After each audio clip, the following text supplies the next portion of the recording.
Bentrovate, bentrovati.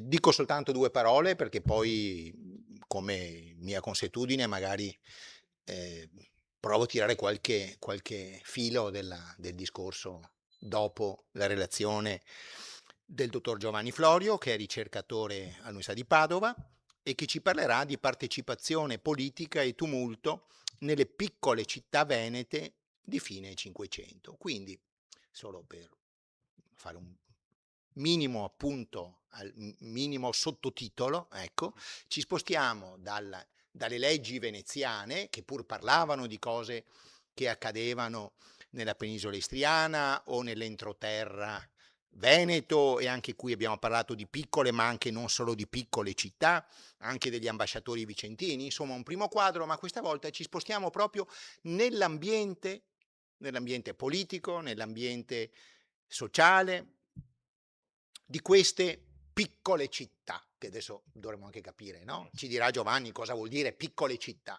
Secondo vedo che intanto così ci si accomoda tutti con calma, insomma, un grande storico di cui spesso evochiamo il nome così, no? Cioè Gaetano Cozzi, diceva che proprio queste piccole città, uno storico lombardo un po' complicando, intorbidando le acque, dirà quasi città perché volevano essere città ma non lo erano, ma non ci porremmo questo problema perché erano delle piccole città in realtà perché avevano i loro consigli, avevano la loro elite, eccetera, eccetera, no? I loro governanti, il Monte di Pietà, tutte queste cose che hanno anche le grandi città, no Giovanni direi.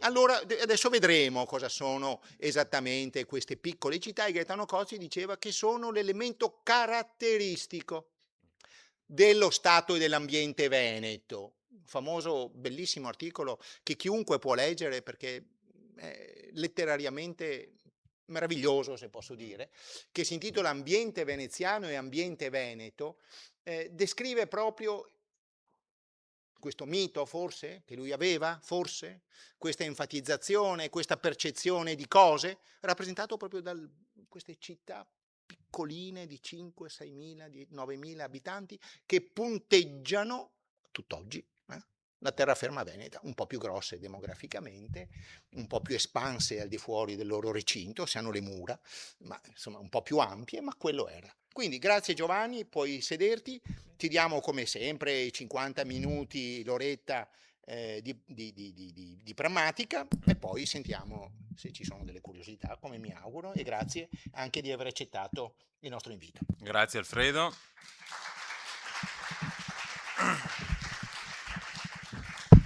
E grazie all'Ateneo Veneto perché insomma questi inviti sono sempre oltremodo graditi, per me è sempre un piacere poter venire qui e presentare quelli che sono gli esiti della mia ricerca. Credo di averlo fatto a tappe, no? Da dottorando, da addottorato, da ricercatore, insomma, e questo è un momento, insomma, questa presentazione è un momento particolarmente importante per me perché mi ha dato l'occasione di rispolverare una vecchia ricerca che avevo fatto e che ho cercato di rimettere a punto con dei nuovi risultati di ricerca, delle nuove evidenze documentari, di nuovi documenti che sono emersi nel frattempo e che poi spero possa confluire in qualcosa di scritto, qualcosa che resti poi. Ma andiamo diretti alla nostra relazione. E so che, visto qual è il tema generale del cartellone proposto quest'anno per il corso di Storia Veneta, tutti vi aspettate, insomma, una conferenza sui tumulti. Certo, ci saranno i tumulti, ve lo prometto, però vorrei ripartire proprio vorrei concentrare la vostra attenzione in partenza su un'altra espressione, su un'altra locuzione che ho usato per il titolo, che è quella giustamente sottolineata anche dal professor Vigiano, ossia quello di piccole città. Piccole città, un termine apparentemente autoevidente, che non ha bisogno di spiegazioni, che ci sembra parlare la nostra lingua. In realtà, nell'ambito storico, quando si indaga il passato, nulla è come sembra, tutto va complicato, tutto va semantizzato, va spiegato, va messo in prospettiva. Allora, che cosa sono queste piccole città? Guardate che su questo e l'ha ricordato giustamente il professor Vigiano nella sua introduzione, si è dibattuto e si è dibattuto molto e si continua a dibattere. Che cosa sono queste piccole città? È lecito parlare di piccole città? Bisogna usare delle altre espressioni, come quella di quasi città, sottolineando la tendenza a diventare quello che non si è? Bisogna parlare di simil città, di borghi, bisogna parlare di castelli? Allora, per spiegarvi tutto questo, potevamo scegliere di fare un'ampia e dettagliata ricognizione storiografica. In realtà non lo faremo, com'è nello stile di questo corso di storia veneta.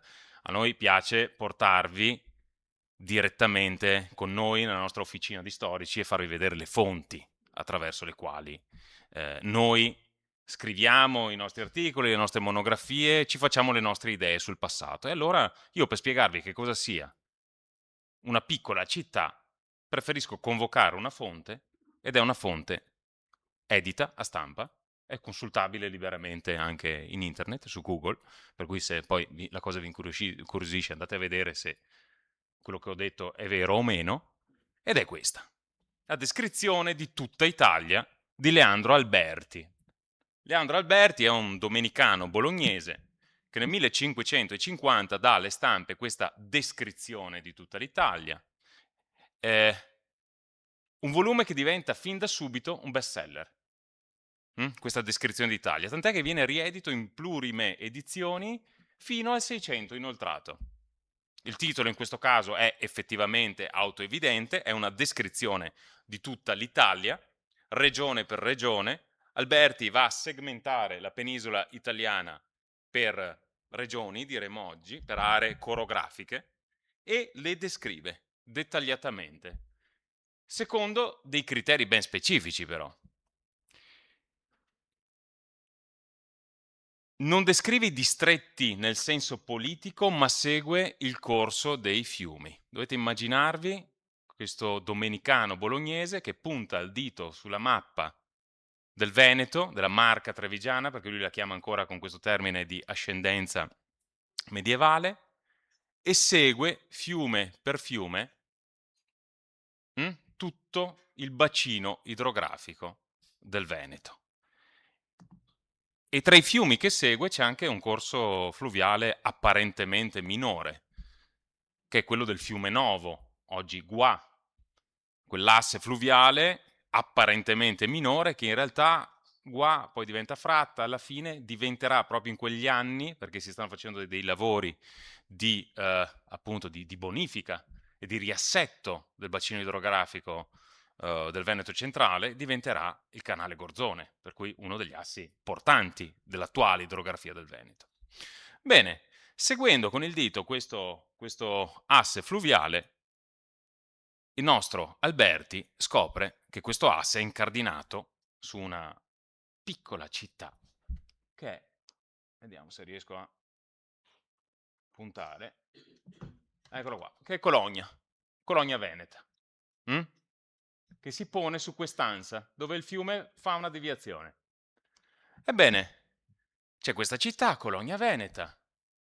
Cologna è sede di un distretto separato, ha il suo podestà veneziano, ma soprattutto è una realtà, lo dice anche il nome, è Colonia, è di ascendenza romana, ha un passato importante. Ebbene, Alberti scopre come intorno a questo nodo urbanistico dato da Cologna si dipanano anche delle altre città, e ve le ho segnate: Lonigo, Montagnana, Este, Monselice, ce le descrive tutte. E ce le descrive così, ci dice che Cologna Veneta è un nobile castello, ci ricorda come Cologna sia citata addirittura da Catullo, ma è un castello, ma è molto popoloso e ben ricco. E appena più su c'è Montebello Vicentino, che è civile e ricco e popolato castello. E a fianco c'è Brendola, che è non meno nobile di Montebello, è ricco e pieno di popolo. E poi appena più a sud c'è Lonigo. E Lonigo si può ragguagliare, ci dice Alberti, tanto nella grandezza e moltitudine di popolo, quanto nella nobiltà e ricchezza a molte città d'Italia. Ancora, dopo Cologna c'è Montagnana, nobilissimo castello, molto abitato da civile popolo. per cotal maniera che piuttosto pare una città che castello, attendendo alla civiltà e ricchezza di quello. E poi c'è Este, che è un onorevolissimo castello, e infine Monselice, civile castello. Guardate, vi invito a soffermarvi su questo apparente ossimoro. Castello civile. Il castello è qualcosa che città non è, o non è ancora forse. Castello è il termine con il quale la geografia politica, ma anche il gergo amministrativo dell'epoca, definisce quelle realtà di una certa dimensione, ma che non sono pienamente città e soprattutto sono dislocate nel contado. E si distinguono dal contado per la presenza di strutture difensive, più o meno utilizzate. Mura. Però questi castelli, così delineati, sono civili, hanno delle caratteristiche di civiltà. E guardate, quando un umanista come Alberti usa il termine civile, dietro questo termine c'è una polissemia, c'è una serie di significati che va considerata. E allora Alberti ci dice che questi castelli sono civili, quindi tendono ad essere città, chiaramente per densità demografica, e lo ripete a più riprese, per la forma urbis. Hanno delle strutture, hanno una piazza, hanno delle chiese principali, sono sede molto spesso di fonte battesimale, di pieve, hanno delle porte urbiche, ci sono degli stemmi fuori da queste porte, ci sono degli stemmi civici. Ma nell'utilizzare questo termine civile, Alberti, con la sua formazione umanistica, sta pensando soprattutto alla forma di governo. Il vivere civile, Machiavelli ci dice, è quello delle repubbliche. Quando un umanista dice civile, pensa alle forme di governo e alla forma di governo che in particolar modo si è venuta a sviluppare in quelle realtà che sono le città a pieno titolo. Ecco quindi come questo termine civile allude sia alla forma urbis, quindi alla topografia nuda e cruda, ma anche a come si vive la politica in quei determinati luoghi. E questi castelli, ci dice Alberti, sono civili.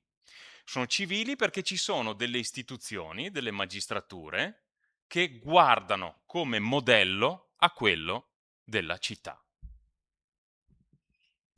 propriamente detta. Per cui ci sono dei consigli civici, ci sono delle assemblee di governo,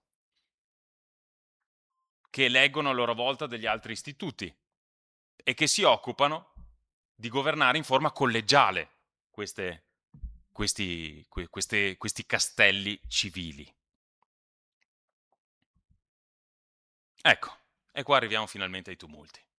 Negli anni '80 del Cinquecento la civiltà, nel senso il governo civile, il governo assembleare della cosa pubblica, di questi castelli, viene messa ampiamente e a più riprese in discussione. Ecco, nel raccontarvi come mai viene discussa questa civiltà, io vorrei partire da un caso specifico scelto tra quelli che abbiamo nominato prima e che abbiamo visto nominati da Alberti. E vorrei convocare il caso di questa realtà che è Lonigo, oggi nel Basso Vicentino, a sud di Vicenza. All'epoca è l'unica podesteria veneziana, quindi è l'unica sede di rettore veneziano oltre a Vicenza e Marostica nell'attuale provincia di Vicenza.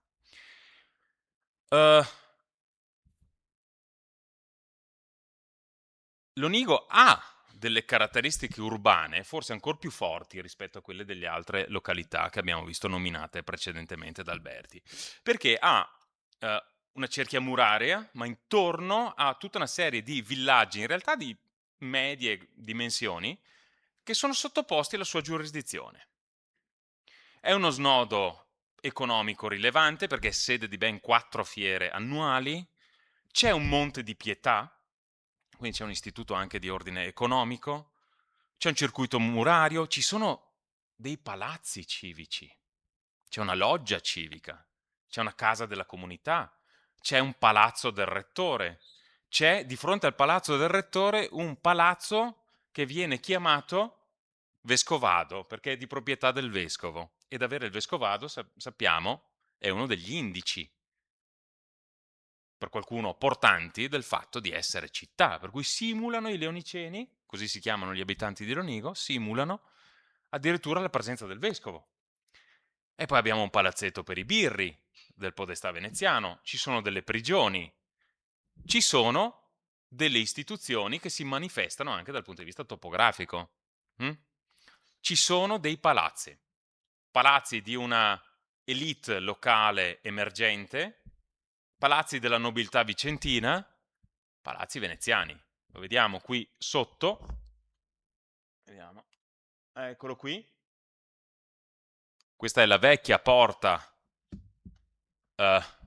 dell'antico castello di Lonigo, che viene acquistata dai pisani dal banco, che ci costruiscono sopra un palazzo di città. Ci costruiscono. Per cui c'è anche una presenza veneziana che incombe su tutto. E li rincontreremo poi questi pisani.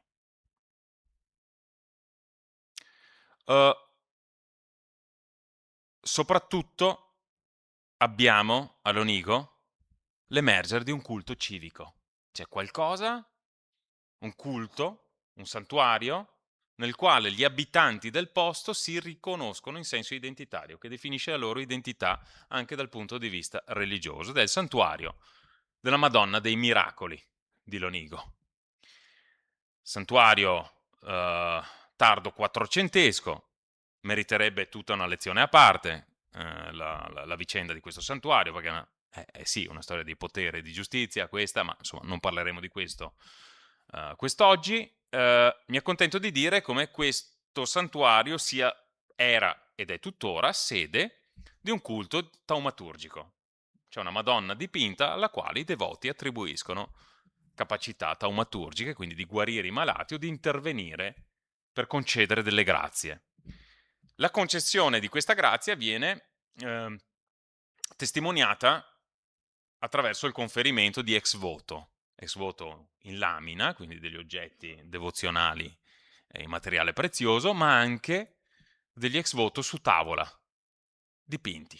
E li vediamo qui esposti. Questa è solo una sezione del museo che è presente all'interno di questo santuario, che conserva la collezione, non la più ampia del nord Italia, di ex voto su tavola, ma la collezione più antica, perché il più antico ex voto d'Italia è conservato qui, è un ex voto tardo quattrocentesco. Questa collezione di ex voto parte dal tardo 400 e arriva fino all'800 inoltrato. Vediamo tutta l'epoca del dominio veneziano in terraferma rappresentato per immagini. E vi ho detto che il centro della nostra relazione sarà negli anni 80 del 500. Allora guardiamo un attimo cosa viene rappresentato, cosa rappresentano i devoti a Lonigo negli anni 80-90 del 500 e nel primo 600. Risse in strada, episodi violenti, agguati, attacchi di banditi appena fuori le mura della città. Quelli che vedete sullo sfondo sono i colli iberici, rappresentati anche con un certo realismo, va detto. Assalti alle porte, persone in piazza tumultuanti e l'attività della giustizia veneziana. Questo è un ex voto straordinario, noi di immagini di rettori veneziani ne abbiamo tantissime, fin dentro a Palazzo Ducale, nei domini di terraferma, in quelli da mar. Che io sappia, questa è l'unica rappresentazione pittorica del rettore veneziano nell'atto di torturare un reo, ecco, o presunto tale. È l'unica rappresentazione della giustizia in fieri che io conosca dal punto di vista iconografico. Poi, se qualcuno mi vorrà smentire, ne sarò ben felice, perché sarei interessato a vederne altre rappresentazioni di questo tipo. Terra violenta a Lonigo, no? Negli anni 80 del 500. Le immagini parlano chiaro. Qui ve ne ho rappresentate solo alcune, ma avrei potuto produrvene una decina come minimo di immagini di questo tipo. terra violenta, dicevamo. A dircelo c'è anche un testimone d'eccezione, che è Carlo Ridolfi. Carlo Ridolfi, che noi conosciamo perché è il grande biografo dei pittori veneziani e veneti 4, 5 e 600eschi, ma Carlo Ridolfi è originario di Lonigo.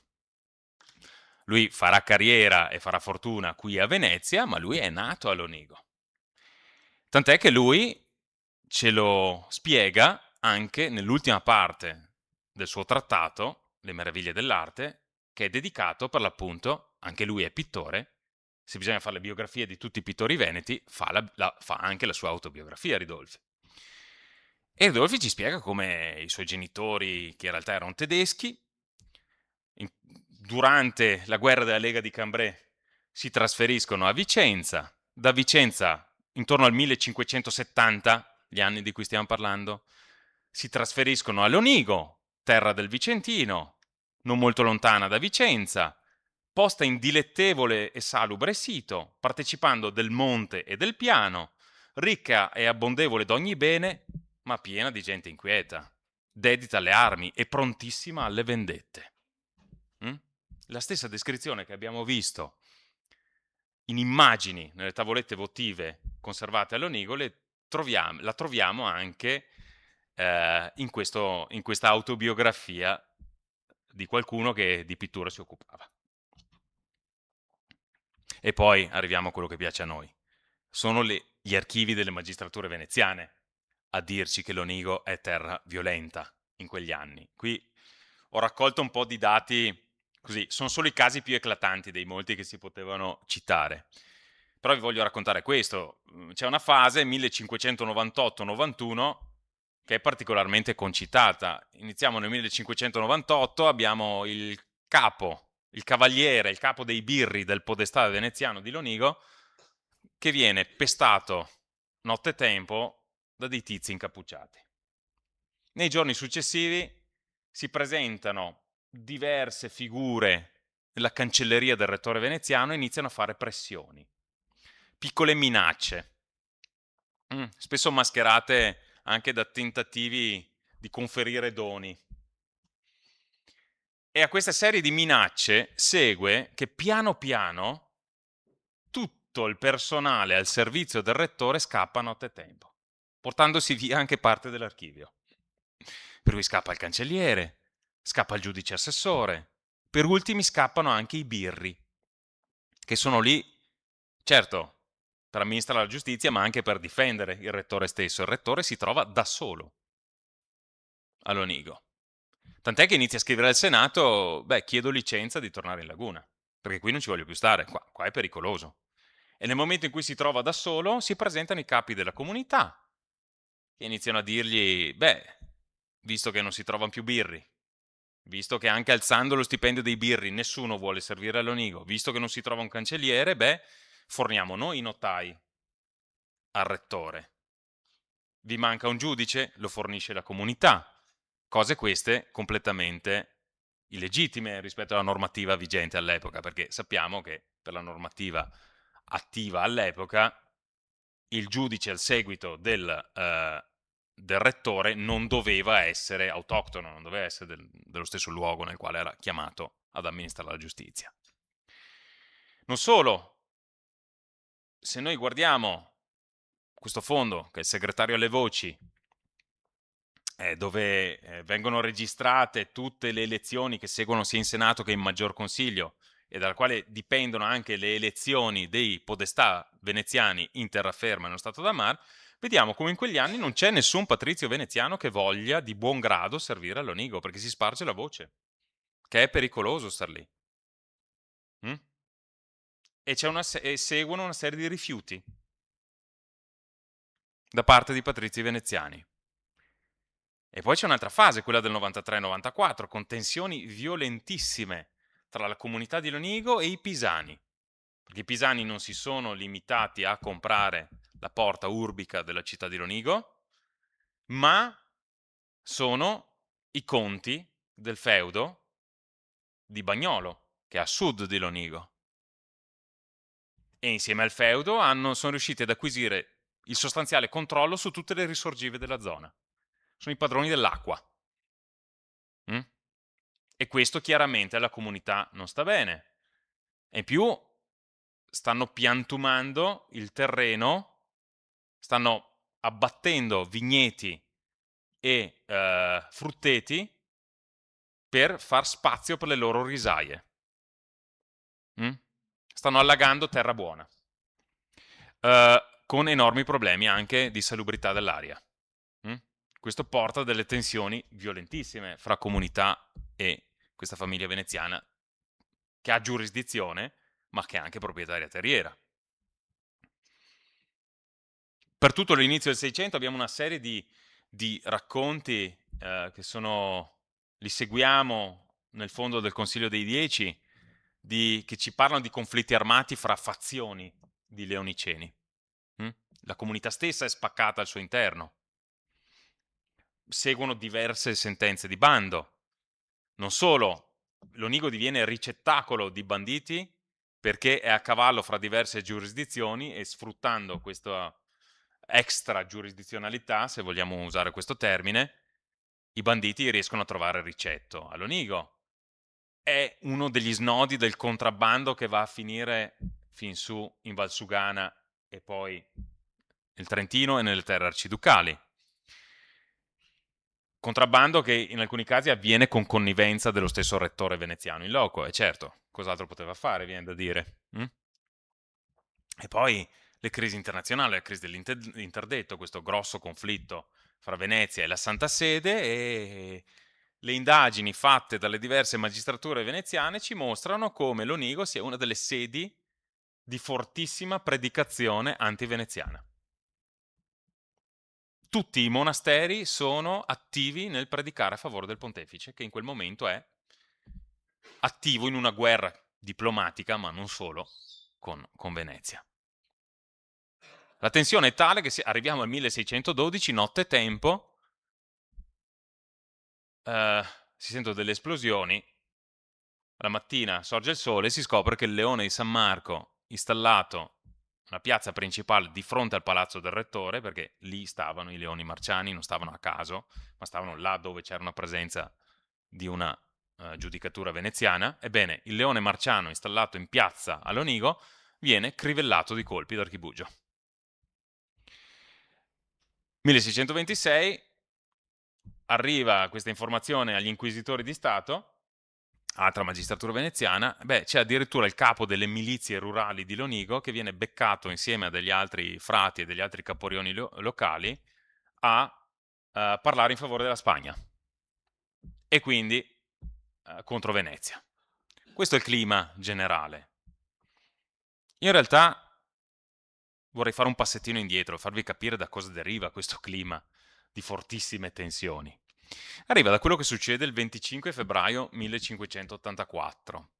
È una domenica mattina, se non vado errato, e circa 300 uomini armati, armi rurali, aste, roncole, forconi, falci, occupano la piazza di Lonigo. Serrano le porte e occupano la piazza. Si mettono ad inveire contro il consiglio civico, quindi l'assemblea che rappresenta la comunità, che è riunito al piano superiore della loggia, che è presente tuttora sulla piazza di Lonigo. Inveiscono contro il consiglio civico e contro i consiglieri e scandiscono degli slogan ben intellegibili. Dicono o tutti o nessuno vogliamo venire. In consiglio vogliamo entrare tutti quanti. E se non entriamo tutti quanti, non entrerà nessuno. Democrazia diretta, verrebbe da dire. Tutti gli abitanti di Lonigo hanno diritto di avere voce nell'istituto che definisce la civiltà, l'essere città di Lonigo. E poi dicono anche un'altra cosa, che a Lonigo siamo sempre stati uguali ed ora non lo siamo più. Minacciano, al culmine della tensione, di fare irruzione all'interno del Consiglio, defenestrare i consiglieri, atto di forte valenza simbolica, oltre che fisica ovviamente. Di defenestrazioni ben più nobili ne abbiamo sentito parlare, non proprio in questi anni, ma quasi. minacciano di defenestrare i consiglieri, non solo, di arrivar su, dicono, con un gran spadon, farli a tocchi e darli a mangiare ai cani. Ecco, si evita il peggio grazie alla mediazione del podestà, che è Andrea Diedo, che arriva, placa gli animi, la folla scema e tutto sembra per un momento rientrare. In realtà non sarà così. Ma cosa sta succedendo quindi a Lonigo nel 1584? Perché 300 popolani, chiamiamoli così per il momento, infuriati occupano la piazza e danno luogo a questi schiamazzi? Bisogna fare un altro passettino indietro, quindi tenete presente le date. Qui siamo al 25 febbraio 1584. Vediamo cosa è successo il 29 giugno 1583. Il 29 giugno Andrea Diedo, che ve lo ricordo è il podestà veneziano di Lonigo, prende carta e penna e scrive al Senato. Si è appena installato a Lonigo, ha provato a capire come funzionano i meccanismi civili, istituzionali della comunità e scopre che è un disastro. In primo luogo scopre delle gravissime irregolarità nella gestione del Monte di Pietà. I conti non tornano, qualcuno si è intascato denaro pubblico, peculato. Ma ci sono irregolarità ancor più gravi nel governo, nella civiltà di questo castello che è Lonigo. Perché ci sono 5 o 6 individui, scrive Diedo al Senato, che sfruttano le consuetudini elettorali vigenti a Lonigo. E sfruttando quelle consuetudini hanno trovato il modo di rimanere sempre in consiglio, di non decadere mai dalla carica. E soprattutto si sono appropriati, hanno monopolizzato le cariche di vertice, quella che oggi diremo la giunta comunale, all'epoca si chiamava la banca, hanno monopolizzato, passatemi il termine, l'esecutivo della comunità. Sfruttano questi 5-6 individui la loro posizione apicale per eleggersi l'un l'altro alle diverse cariche, passandosele, dice il rettore, di mano in mano. Non solo, fanno blocco, impediscono a nuovi consiglieri di entrare in consiglio. È una serrata sostanzialmente. Di fatto. Soprattutto, scrive il rettore, questi gestiscono le casse comunali con disinvoltura. Tant'è che l'archivio dei conti è sparito, non si trova. Non si trova, provano a cercarlo ovunque, sparito. Si macchiano di peculato e soprattutto fanno lievitare la pressione fiscale. In questa fase vengono interrogati dei testimoni e i testimoni dicono: già siamo stati dissanguati dalla guerra col turco, perché la gloriosa battaglia di Lepanto ha avuto anche dei costi e i costi sono ricaduti anche su comunità come queste. Già arriviamo da degli anni 70 del 500 che ci hanno messo a dura prova. Adesso ci sono questi e non si capisce perché le comunità intorno, la pressione fiscale sta calando e da noi aumenta. Addirittura c'è qualcuno, e poi lo dicono, sono quelli che sanno leggere e scrivere. E sono quelli che hanno studiato. Soprattutto piccoli giuristi locali, causidici, che si fanno eleggere come rappresentanti della comunità a Venezia. Si fanno incaricare di una causa che riguarda la comunità, ad esempio contro i pisani, che abbiamo visto creano problemi alla comunità. In realtà lo fanno solo per rimanere a Venezia a farsi i fatti loro a spese della comunità. E tirano ad arte le cause in lungo, scrive quasi, sto citando quasi il documento, proprio perché non è nei loro interessi vincere in fretta la causa. Anzi, bisogna tirarla in lungo così si sta a Venezia pagati e spesati dalla propria comunità. Insomma, questo è il quadro fosco delineato da Andrea Diedo, appena entrato a Lonigo. Dopo 3 giorni capisci già che la situazione è questa.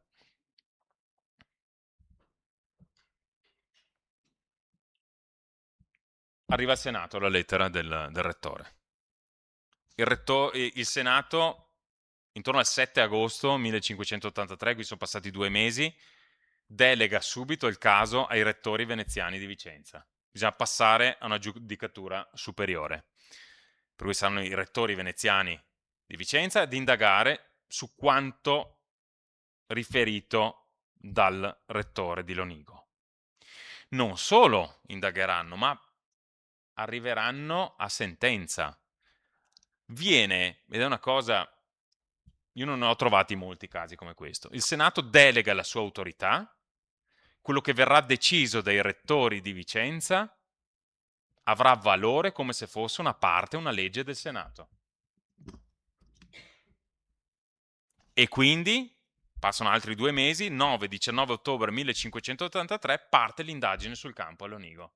Arriva il giudice del maleficio, che è il giudice dei rettori vicentini, incaricato soprattutto delle faccende criminali, arriva a Lonigo, non si installa in piazza, non mette il suo ufficio in piazza, ma trova un monastero isolato sui colli di Lonigo e difendibile, perché ha capito che stare in piazza non conviene in questa terra, e fa arrivare a sé tutta una serie di testimoni e li interroga e raccoglie documenti e ne fa cercare degli altri.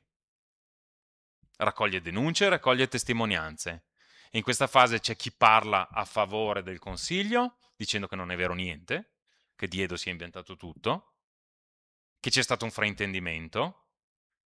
C'è chi si preoccupa di bruciare parte dell'archivio del comune per nascondere le prove. C'è chi invece si presenta di fronte al giudice per denunciare le malefatte di questa fantomatica liga, questa alleanza che ha preso il potere in maniera illecita a Lonigo. In realtà questi denuncianti rimarranno fin da subito delusi, perché si capisce subito una cosa, che la giustizia veneziana, incarnata in questo caso nel giudice del maleficio, non si preoccupa tanto, non sta puntando tanto a individuare e punire i colpevoli. Ma il vero nodo è riformare la comunità, mettere delle regole che impediscano che quanto accaduto finora possa avvenire anche per il futuro. Tant'è che alla fine i rettori veneziani di Vicenza non arrivano a una sentenza contro i rei di peculato, di tutte quelle malefatte che vi ho raccontato e che Andrea Diedo aveva raccontato, ma arrivano a comunicare alla comunità di Lonigo l'intenzione di arrivare a riforma. Adesso noi ci metteremo lì e scriveremo delle nuove regole, delle nuove norme che daranno pace e giustizia e una buona amministrazione, un buon governo alla città di Lonigo. Nel fare questo, e questo è veramente forse uno dei segreti del governo veneziano in terraferma, si cerca sempre che tutto sia, se non altro da un punto di vista formale, consensuale.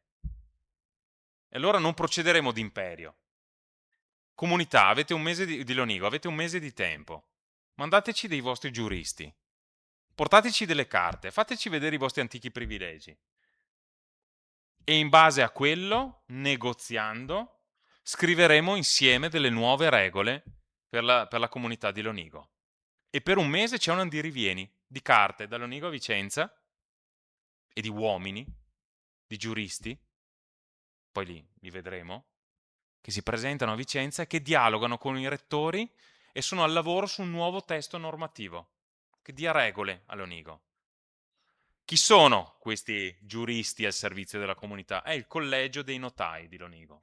Ve l'ho detto prima, è un'area economicamente attiva e se è economicamente attiva servono anche delle figure che possano preparare i contratti, dargli vigore giuridico. Servono dei notai, sono veramente tanti i notai di Lonigo e abbiamo i loro atti conservati presso l'Archivio di Stato di Vicenza.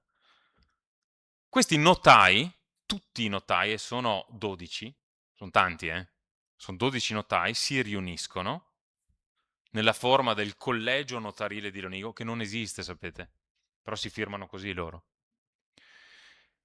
e preparano una fede, un'autocertificazione diremmo noi, da presentare ai rettori di Vicenza che sono impegnati nel tentativo di scrivere una riforma per questa comunità disordinata.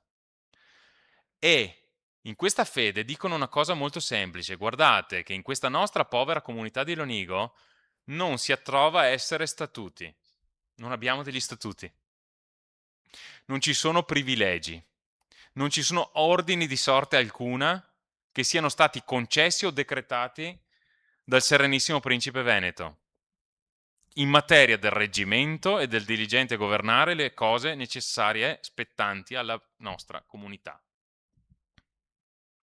Questo affermiamo essere la verità, come per il fatto che non si trovano degli statuti né ordini, le cose nella comunità camminano sempre di male in peggio. E per la nostra esperienza, guardate, sono governati meglio i contadini che abitano fuori le mura. Eccolo qua il senso di civiltà. Noi città non abbiamo gli statuti e guardate come siamo messi. I contadini che stanno fuori, i nostri dirimpettai, che stanno appena fuori le nostre mura, loro hanno gli statuti scritti e sono retti meglio di noi. Poi spiegano anche un'altra cosa, non è che sia deregolamentato il tutto. Ci sono delle consuetudini, ma la consuetudine è orale. Ma questa oralità in questa fase qui non sembra essere, almeno per quello che ci dicono i notai, perché è sempre una testimonianza di parte questa, non sembra più essere sufficiente a garantire pace e ordine alla comunità di Lonigo. Bisogna mettere per iscritto le norme. E i notai questo chiedono ai rettori. Su questo documento potremmo soffermarci per 3 lezioni, solo su questo, perché si presta a molteplici letture. È chiaro anche, l'aspetto più evidente è che era in corso un'indagine anche per individuare i rei di certi atteggiamenti, di certe pratiche elettorali. Ecco che dire che queste regole non erano scritte e che abbiamo fatto per consuetudine locale, beh, è un modo per dire, insomma, forse era disfunzionale come ci governavamo, ma non illegittimo. Per cui c'è anche questo da dire, ma insomma, su questo magari si potrà parlare dopo. Andiamo al sodo. 8 febbraio 1584. Eccola qua, è una copia coeva. Viene licenziata da parte dei rettori di Vicenza una terminazione per il buon governo di Lonigo. Nella sostanza si rinuncia a perseguire i colpevoli, non è più quello il problema. Vengono date nuove regole alla comunità di Lonigo. Viene riformato il consiglio civico di Lonigo. Si decide che d'ora in avanti i seggi in consiglio saranno 40, per cui col cavolo o tutti o nessuno vogliamo venire. 40. E questi 40 saranno divisi in 24 civili, vedete come torna ancora una volta questo termine, e 16 artesani. Quindi ce ne sono 24 che hanno dei tratti molto simili ai cittadini. Essere cittadino all'epoca vuol dire una roba molto chiara. Privo di note d'infamia, da almeno 3 generazioni, lontano dalle arti vili e meccaniche da 3 generazioni, avere uno status. Chi sono questi civili, fuori di metafora? Sono medici, avvocati, causidici, i notai stessi che hanno scritto la fede, grossi proprietari terrieri che si possono permettere di non lavorarla direttamente la terra. È questa nuova civiltà che viene definita. Non è che prima non esistesse, ma questa terminazione ne certifica l'esistenza e soprattutto gli dà una lettura politica. Questi hanno la maggioranza in consiglio, sempre, per regola decisa da noi rettori veneziani. E poi si riforma anche la giunta, il corpo esecutivo di questo consiglio. E anche qua ci sono diverse cariche. Le cariche saranno equamente distribuite fra civili e artesani. Gli artesani chiaramente sono quelli che le arti vili meccaniche le praticano, sellai, marangoni e tutto quello che potete ben immaginare. I mugnai, certo, giusto, perché poi li vedremo, i mugnai. Però la carica di provveditore, per capirci, di sindaco, sarà riservata a un civile. E certo, chi deve rappresentare la comunità è una comunità che si professa cittadina, deve essere un cittadino.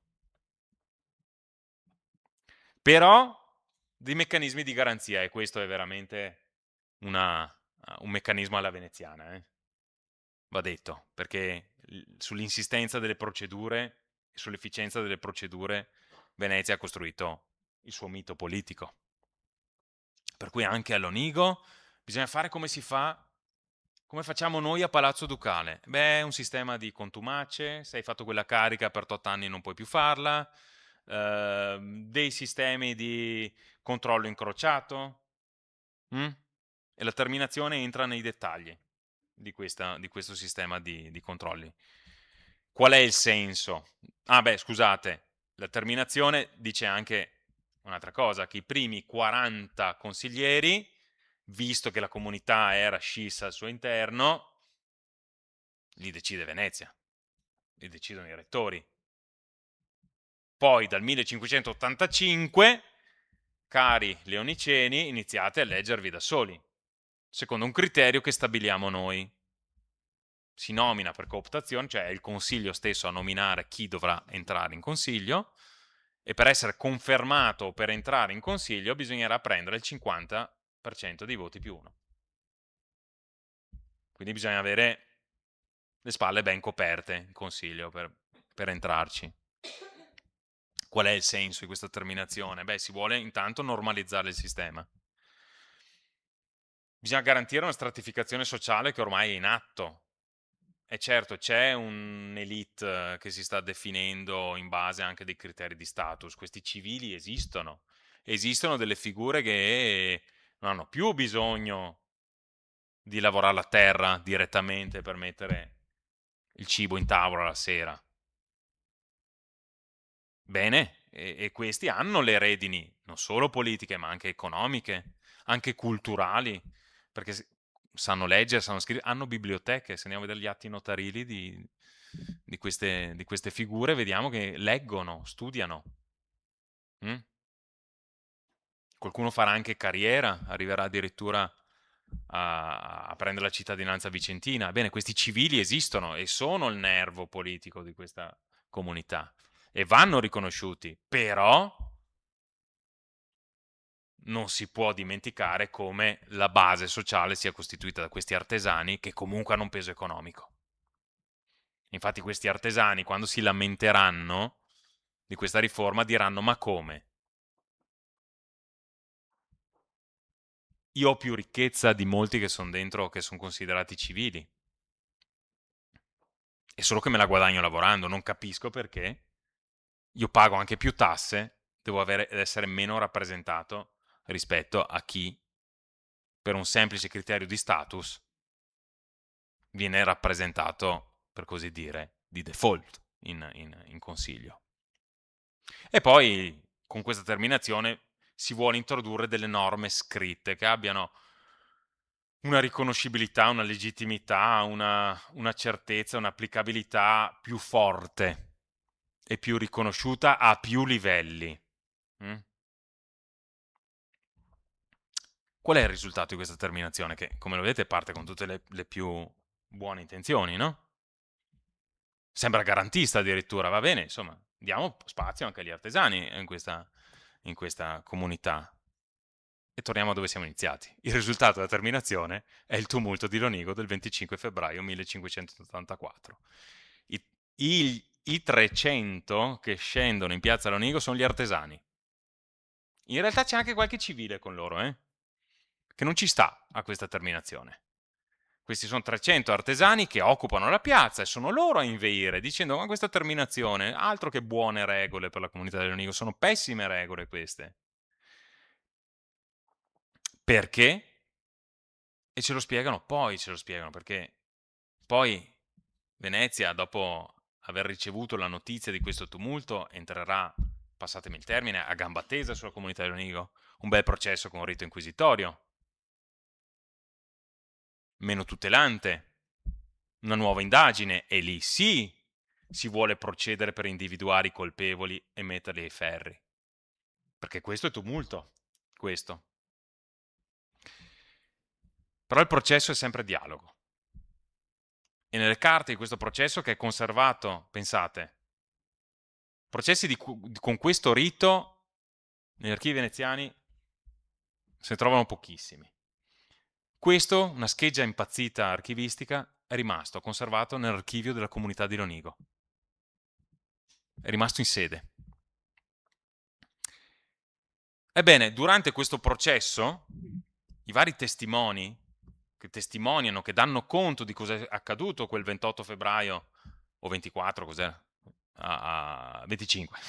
Il 25 febbraio 84, di cosa è successo a Lonigo,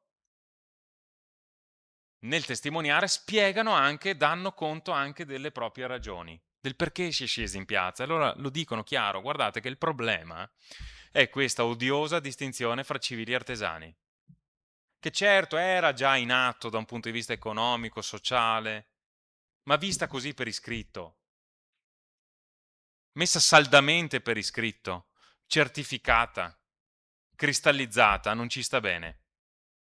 Perché la nostra comunità, io vado a parafrasare ovviamente, è sempre stata caratterizzata da meccanismi di ascesa sociale e di discesa sociale.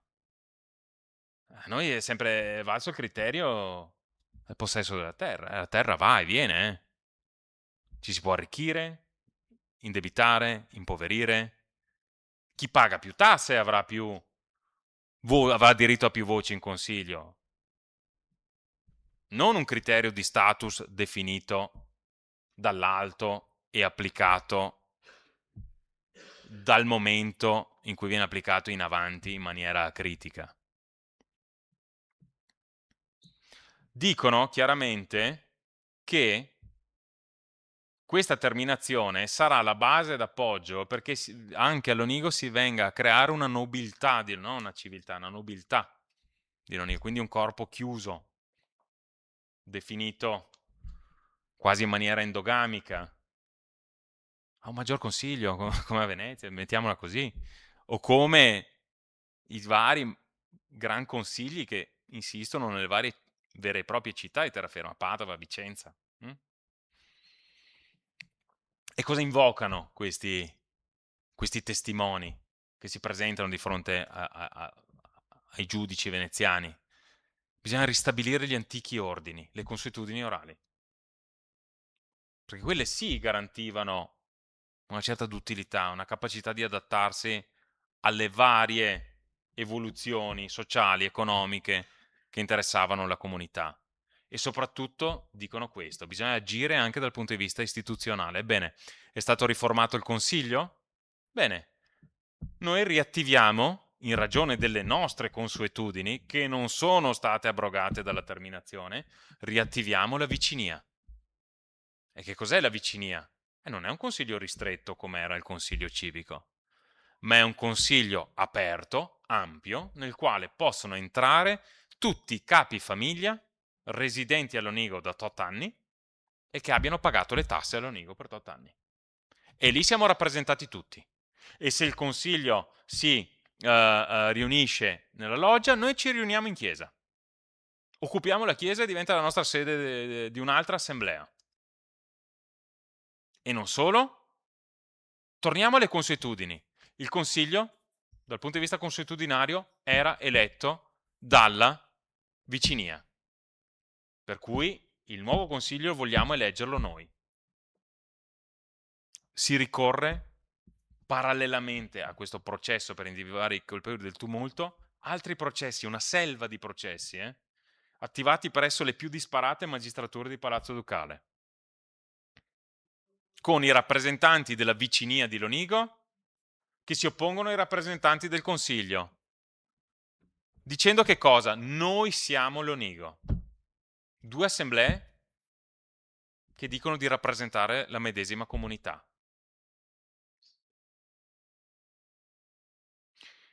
Le magistrature veneziane si spaccano di fronte a questo bicameralismo imperfetto, mi viene da dire, a questo conflitto fra governo largo della Vicinia e governo stretto del Consiglio civico. Abbiamo, e non a caso, tutte le magistrature che il mito di Venezia ci racconta come elemento aristocratico della Costituzione veneziana, quindi il Senato, il Consiglio di 10, il Collegio, che dicono no, noi riconosciamo il Consiglio come ente rappresentativo della comunità di Lonigo.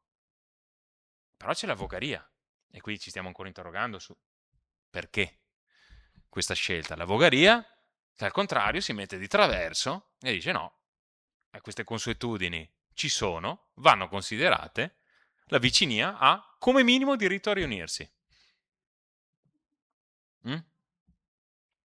Il processo va avanti, come lo vedete, dal 1584, quindi dal giorno della rivolta, fino al 1590.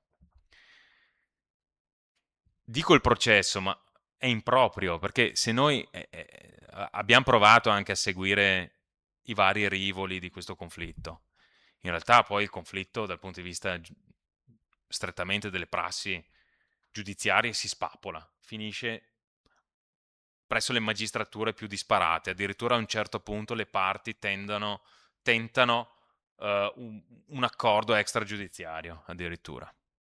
E poi, chiaramente, parallelamente, nascono degli altri processi per addossarsi i costi della causa. Per cui capirete da voi. Io vado dritto al punto, io non riesco a seguire tutti questi rivoli, lo ammetto, non ho questa capacità e neanche questa pazienza, va detto, vado dritto al dunque. 27 maggio 1590 il Consiglio e la Vicinia, quindi il governo stretto di Lonigo e il governo largo, hanno finito i soldi. Le casse comunali sono esangui e a un certo punto decidono di supplicare congiuntamente la signoria e trovano un accordo. Beh, il Consiglio sarà legittimo.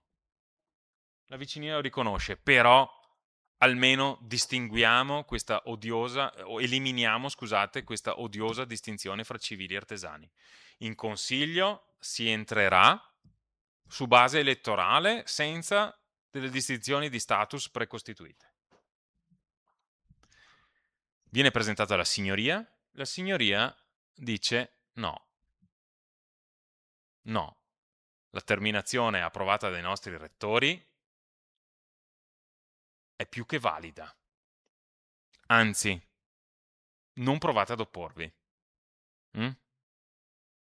Venezia ci mostra, scusate, controllo l'orario, beh sì, ancora 2 minuti, ci mostra la sua tendenza a preferire per il governo delle comunità suddite, a Venezia ci sono logiche diverse, ma per il governo delle comunità suddite, beh, c'è una preferenza ad avere degli interlocutori ristretti e possibilmente fidati. Meglio avere pochi e conosciuti nel consiglio del Castello di Lonigo che un'assemblea tumultuante come è la Vicinia. Meglio avere a che fare con 40 caporioni locali che poi se le sbrigano loro le faccende, che avere a che fare con un'assemblea di 300 contadini che all'occasione si armano e occupano una piazza. È un caso isolato questo? Lo pensavamo. In realtà, spostiamoci a Salò. Come mai, dite voi? Perché Salò ha degli archivi straordinari che sono stati messi online. Stavo cercando tutt'altro, mi imbatto in un fascicolo nominato Lonigo e c'è tutto il processo, anzi, tutti i vari processi per la riforma e per il tumulto di Lonigo. E sono conservate presso l'archivio della comunità di Salò. Sono copie coeve, prese in presa diretta. Sono copie degli anni 80 del 500. Come mai? Cosa interessa ai salodiani cosa succede a Lonigo? Perché a Salò sta succedendo lo stesso. Sta succedendo lo stesso. Ci sono, in questo caso, sono i villaggi rurali intorno a Salò città, e nel caso di Salò il termine città è quanto mai calzante, non ci sono dubbi in questo caso, sono questi villaggi rurali che riuniscono le loro vicinie, creano una vicinia delle vicinie, nominano un rappresentante e si muovono contro il consiglio della città di Salò, dicendo che cosa? Avete escluso gli artesani dal governo, vi state intascando i soldi, il Monte di Pietà è gestito, le stesse cose che stanno succedendo a Lonigo. Con gli stessi referenti, le stesse magistrature di Palazzo Ducale che stanno giudicando il caso di i casi di Lonigo, stanno giudicando quelli di Salò e reagiscono in maniera uguale. Consiglio di 10, Senato, collegio a favore del Consiglio ristretto di Salò, la Vogaria si mette di traverso, no, le vicinie hanno ragione. Alla fine, anche in questo caso, Venezia darà ragione al Consiglio ristretto di Salò, andando a favorire in questo caso veramente la creazione di un corpo chiuso che detiene le redini del governo della comunità per privilegio, verrebbe da dire, di status, ma di lì a poco di nascita. Dov'è finito questo processo di Lonigo a Salò? Non è da solo, perché è finito all'interno di 2 serie archivistiche, una costruita dal Consiglio di Salò, l'altra dalle vicinie di Salò, dai loro avvocati che stanno costruendo dei dossier di casi analoghi da presentare alle magistrature veneziane. E casi come quello di Lonigo e come quello di Salò, guardate quanti ce ne sono in quegli stessi anni.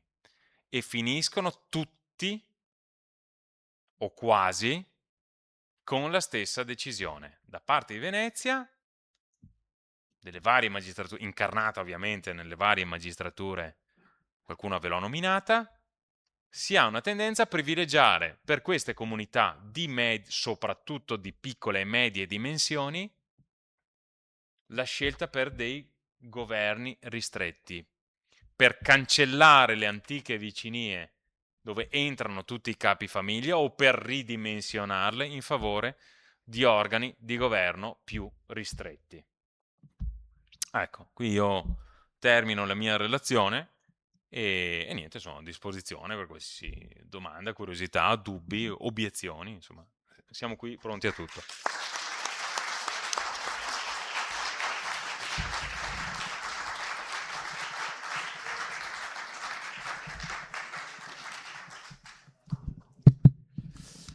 Bene, intanto grazie per questo caso che insomma è ignoto e inedito, tranne che così a noi che l'abbiamo un po' scoperto, anche grazie a Giovanni. E, ed è un caso molto interessante e io mi veramente faccio soltanto 2 note, come dire, a piedi pagina. Perché hai detto con grande chiarezza e anche con molti particolari l'interesse di questa vicenda. Allora, se noi ancora una volta facciamo come ho fatto martedì scorso, torniamo un momento in Francia. Torniamo un momento in Francia. C'è un libro molto famoso che era stato scritto da uno storico francese allora notissimo, che si chiamava Emmanuel Leroy Ladurie, questo era il nome di questo storico, e scrive un libro che si intitola Il Carnevale di Romance. Romance è una località della lingua d'Oca, dove accadono dei fatti che sembrano anche questi una fotocopia di quello che abbiamo sentito. E cioè, c'è un consiglio, c'è gente che fa diversi mestieri e vuole entrare in consiglio, e ci sono delle etichette sociali di status, che sono a disposizione degli uomini di quel tempo, e come sempre le etichette sono limitate, non sono infinite, no? Allora sono quelle lì. Che cosa vuol dire essere cittadini e che cosa vuol dire invece essere populares? Ci sono queste categorie, ma non corrispondono a, come dire, a una realtà effettiva, perché le etichette funzionano così, possono essere adattate in diverse circostanze, a diversi contesti, no? Succede anche oggi, e in mille casi di pace, di guerra. E che cosa vuol dire? Quali sono i caratteri dell'essere cittadino? Allora, civis, ha detto giustamente Giovanni, sta nascendo, grazie agli italiani che diffondono questa dottrina in Europa, un genere di etichetta particolare, che sta attaccata a quella di nobile. Non siamo ai tempi di Dante, e appunto i lemmi nascondono a stento il mondo che cambia. E allora vuol dire, per esempio, quello che ha detto, non si esercitano arti vili e meccaniche, ma cosa sono le arti vili e meccaniche? Non si tocca con le mani. Ho detto tante volte nel corso di tanti nostri incontri che forse bisogna certamente leggere la società del passato con categorie che sono anche nostre, perché ci verrebbe in mente qui di dire, beh, c'è una tendenza più democratica e una tendenza più oligarchica, no? In questo mondo cinquecentesco. A Romans come a Lonigo, come a Este, Serravalle, Portobuffolè, Gemona, Conegliano, Rovigo, insomma, tutte queste robe qua. Però forse bisogna leggerle anche un po' come gli antropologi facevano intorno alle società primitive. Questo tabù, è un tabù quello delle arti vili e meccaniche che verrà superato. Per quello alla fine io parlerò del Settecento, no? Solo nel corso del Settecento. Per esempio, un medico, vi faccio solo un esempio, i medici, diciamo i medici sono i medici. No, no, per niente. Ci sono dei medici che fanno delle cose ignobili, cioè fanno delle robe vili e meccaniche, sono per esempio gli anatomisti. E sono quelli che tagliano, che da una parte si chiamano cerusici, dall'altra barbieri, dall'altra medici, ma fanno tutti la stessa roba, a proposito delle confusioni. E poi ci sono i medici fisici, quelli che fanno il lavoro nostro, che stanno nelle università, che insegnano dalla cattedra, che fanno le lezioni di latino, che guardano e che scrivono i libri. Ma questa roba può andare, possiamo moltiplicare. Cosa significa arti vili e meccaniche? Anche queste non sono delle etichette fisse, sono delle etichette che si adattano ai contesti e molto spesso chi decide se tu stai dentro un'etichetta o stai fuori, se tu sei inserito dentro un mondo oppure ne devi essere escluso, sono come da che mondo è mondo, come ci hanno insegnato i greci, sono dei rapporti di forza. In realtà sono dei rapporti di forza, non è l'occhio di Dio o la razionalità, sono dei rapporti di forza. E allora, per esempio, si deciderà nel 6-700 se uno può entrare in consiglio e fanno i processi nelle città piccole e grandi, per chi vuole entrare in consiglio, per chi vuole cioè la cittadinanza, che è molto diversa dalla nostra. Ad esempio nel 700 c'è un processo a Rovigo in cui uno vuole entrare in consiglio e gli dicono cosa fai tu? Io tratto il cuoio è la roba più infamante che c'è, proprio dall'antichità e dagli egiziani, in avanti. Il cuoio, proprio una cosa terribile. È un mestiere infame, si diceva. E però lui si giustificherà e manderà i testimoni dicendo no, ma io non faccio il cuoio. No, io sono il paron della bottega del cuoio. E allora chiamerà i testimoni che gli diranno no, è vero, lui non ha mai fatto... Sì, c'era tanta puzza là, c'era tanto sporco, ma lui non ha mai toccato niente. Teneva i conti su un quaderno, vestito con un grembialon. Era il capitalista. Interessante. Vedete come dietro questi conflitti ci sono tutte queste qualifiche mobili che si inquadrano di volta in volta e rendono questo mondo così interessante e anche così difficile da comprendere, inquadrare in un'unica etichetta, no Giovanni? Questo io credo. E per questo io ripropongo, e così poi lo faremo la prossima volta e poi anche l'ultima, il quesito iniziale, perché giustamente qualcuno di voi... non mi aveva criticato, mi aveva detto ma lei ha posto delle domande, ma poi non c'è stata risposta, e cioè, e torniamo alla Francia, come mai ci sono delle robe analoghe però non scoppiano, non emergono quelle grandi rivolte territoriali che mettono in discussione l'ordine generale, non l'ordine delle comunità, l'ordine generale. Perché a Romans cosa succede? Che quelle dispute tra artigiani, e lui diceva sellai, mugnai, gente che lavora la lana o la seta, che ha 4 robe in casa, no? 4 filatoi in casa, e vogliono entrare in consiglio, quelli che sono accanto a quelli che ci stanno lì da più lunga data, a Romans succede un bel disastro. E cioè, certo, c'è una guerra di religione che coinvolge tutta la Francia, per cui allora cosa succede? Che queste fazioni che qua si dividono dicendo noi siamo per le antiche consuetudini, per le vicinie, no, noi siamo per il Consiglio, sì, va bene, quanto andiamo avanti con questo discorso? Ma in Francia dicono no, noi siamo per il Papa e voi siete siete protestanti, siete calvinisti. Siete calvinisti. E allora il tumulto di tipo civile, diciamo così, ma io non faccio l'arte meccanica, ma tu sei... tutti questi qua, diventa una guerra civile religiosa. E sappiamo che le guerre civili religiose, giustificate dalla teologia, sono le più sanguinarie. E ne vengono fuori dei massacri. Allora, l'interrogativo che ho posto nella prima lezione: c'è un caso Veneto o no? E da cos'è determinato? Faccio ancora una domanda, però oggi cominciamo a dare una delle possibili 1000 risposte, però, no?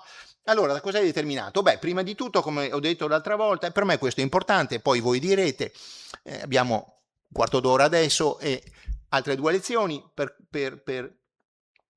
porci questo quesito. Ritorno a dire che l'adesione o meno a un credo religioso è un fortissimo esplosivo, decisivo.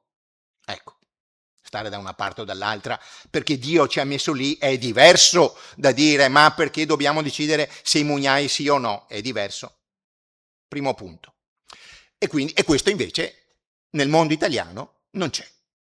A questa data non c'è, perché il Concilio di Trento è già concluso da un paio di decenni, quando si vedono queste cose, e delle forme di irregimentazione e disciplina sono già in atto. Tribunale della Santa Inquisizione. Punto e basta.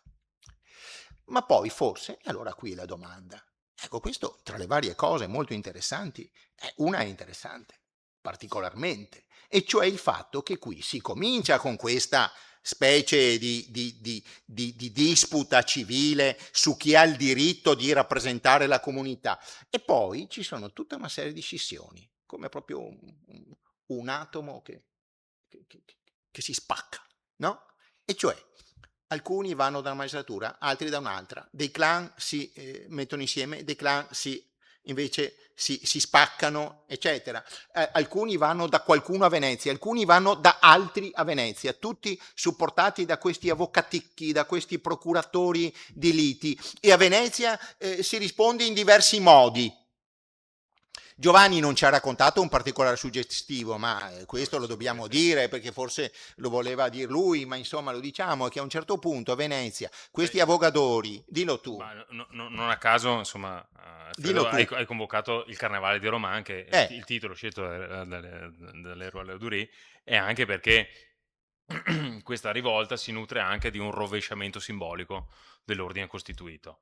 C'è un rovesciamento, chi comanda sta sotto e chi sta sotto comanda, anche durante i festeggiamenti per l'Epifania, se non ricordo male, con dei travestimenti e quant'altro. Anche nel caso del Leoniceno abbiamo casi di questo tipo. A un certo punto questa lettera della Vogaria che viene consegnata al rettore e quindi al consiglio, perché il rettore riconosce il consiglio, allora la consegna al consiglio, ma in realtà la voleva la vicinia.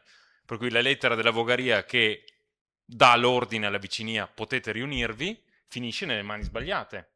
E allora la vicinia ricorre nuovamente alla Vogaria, ottiene un'altra lettera dicendo dovete consegnare la lettera precedente alla vicinia. Benissimo, siamo durante il carnevale e il Consiglio della Comunità decide di consegnarla la lettera ai rappresentanti della vicinia e si organizza una processione solenne. Allora in capo c'è il provveditore, il sindaco della comunità di Lonigo, con i notai dietro, dei putti che portano i libri aperti con la nuova terminazione della comunità. Il problema però è che il rettore, scusate, il sindaco, chiamiamolo così, della comunità di Lonigo, il capo del consiglio, indossa dei pantaloni molto particolari. Si sono fatti delle mutande con la carta della vogaria, con la lettera della vogaria. E c'è un cartiglio che accompagna questa processione che recita: se volete le lettere della vogaria, scusate il gesto, venitevele a prendere. Letteralmente. E scusate il gesto, ma insomma è per esigenza filologica. Perché è così, il processo questo ci racconta. Per cui capite come questi tumulti si nutrono anche di un rovesciamento del linguaggio simbolico del potere, dell'irrisione del potere. Ecco, sì, indubbiamente è così, no? Mentre da una parte ci sono degli sgozzamenti, no? Perché si vestono come dei totem, no? A Romance, no? Quello del caprone, eccetera, e qui è una specie di beffa, no? Un po' come, non lo so, potrebbe essere un film della commedia all'italiana. Una commedia Allora, Goldoni. senza, di Goldoni, allora, senza, perché io sono contrario a queste cose, ci sono dei caratteri antropologici degli italiani, io non credo a queste cose, né dei francesi, né dei tedeschi, ci sono degli uomini che vivono in certe... Questo non mi interessa. Però c'è una questione interessante, e cioè che questi conflitti vengono polverizzati in 1000 rivoli. Ecco, questo aveva osservato una nostra amica che questa sera non c'è, no? Anche della prima lezione. Forse una volontà, non lo so. Forse la struttura costituzionale, che a Venezia c'erano tanti nobili che avevano tante idee, forse c'era questo interesse di questi boss, pisani che avevano lì tutte queste terre e queste bonifiche. Vai te a sapere, ma di fatto questi fronti venivano continuamente smontati, ecco, questo proprio volevo dire, attraverso delle procedure istituzionali. Attraverso le procedure istituzionali, cioè venivano come raffreddati. E quindi questi fronti compatti, prima da scala locale, che poi diventava un po' sovralocale, poi diventava provinciale, poi diventava fino a occupare tutto uno spazio amplissimo e diventava una grande rivolta, questo meccanismo non si innesca mai. Questa è un'idea che abbiamo derivato, vedo che lei annuisce, me l'aveva chiesto l'altra volta, vede che comincio a risponderle, però questa è una possibile risposta. Però questa sera abbiamo avuto un caso, direi, abbastanza esemplare di questa vicenda. Grazie, buonasera.